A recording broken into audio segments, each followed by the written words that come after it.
చాలా మంది weight loss and weight gain కి ఎన్ని క్యాలరీస్ ఇంటేక్ చేయాలి అని అర్థం కాక కన్ఫ్యూజ్ అవుతుంటారు.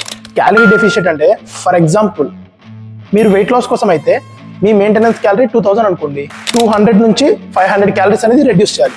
అప్పుడు వీక్లీ 0.5 kg నుంచి 1 kg వరకు వెయిట్ లాస్ అవుతారు. ఈ టెక్నిక్ తెలియక ఇన్నేళ్ళ నుంచి అనవసరంగా ఎన్ని షూస్ కొన్నానండి. అదే వెయిట్ గెయిన్ కోసం అయితే మనం డైలీ తీసుకునే దాని మీద 250 నుంచి 500 క్యాలరీస్ అనేది ఎక్కువ తీసుకోవాలి. అప్పుడు వీక్లీ 0.3 kgs నుంచి 0.8 kgs వరకు వెయిట్ గెయిన్ అవుతారు. ఈ మాత్రం హింట్ ఇస్తే చాలు చెలరేగిపోతారు. ఒకవేళ క్యాలరీ డెఫిషియట్ అనేది ఎక్స్ట్రీమ్ వెయిట్ లాస్ కోసం చేయాలనుకుంటే 1000 క్యాలరీస్ నుంచి రెడ్యూస్ చేయకూడదు. అలా చేస్తే హెల్త్ ఇష్యూస్ వచ్చే ఛాన్సెస్ ఉంటాయి అండ్ హార్మోనల్ ఇన్బ్యాలెన్స్ అయ్యి మన మెటబాలిజం పైన కూడా ఎఫెక్ట్ పడుతుంది. ఏంటి మమ్మీ ఎవడీడు? సో మీ requirement weight loss or weight gain దాన్ని బట్టి మీ ట్రైనర్ని అడిగి మీ బాడీకి కావాల్సిన ప్రాపర్ డైట్ తీసుకొని ఫాలో అవ్వండి. ఎవరికైనా పర్ఫెక్ట్ క్యాలరీ డెఫిషియట్ డైట్ కావాలి అనుకుంటే నాకు పర్సనల్గా DM చేయండి. ఈ ఇన్ఫర్మేషన్ నచ్చితే ఒక్క లైక్ చేసుకోండి. ఈ వీడియో మీ ఫ్రెండ్స్ అందరికీ షేర్ చేయండి. మరిన్ని వీడియోస్ కోసం మన ఛానల్ని ఫాలో అవ్వండి.